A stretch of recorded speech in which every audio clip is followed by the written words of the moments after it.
everybody, Jackie here from Paparazzi Sparkles and Fumbling, and I am here to share with you a really simple way that you can hang up your necklaces. Now, if you have space in your closet, or maybe you have a really designated area where you have your jewelry, I went to the dollar store not so long ago and I found these awesome hangers that have hooks on them, and you can hang your necklaces, and it's only $1. So let me show you what I mean. Look how cute is this.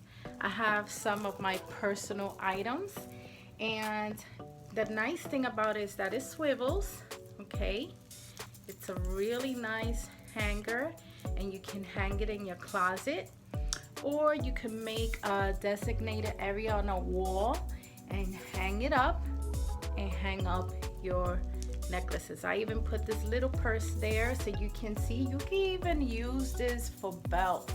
Okay, now another thing that you can do is, when you purchase your Paparazzi accessories, you can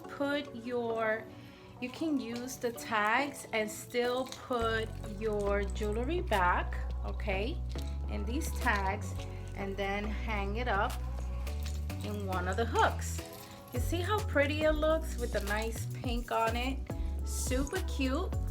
And this is a really nice way to display your jewelry. That way you see your jewelry, and when you're dressing up, it's right in front of your face, and you can wear what calls out to you. Okay, so I hope that this tip helps you. Go to the dollar store and get yourself a few of these, because these are so handy for so many things. Okay, so take care, everybody.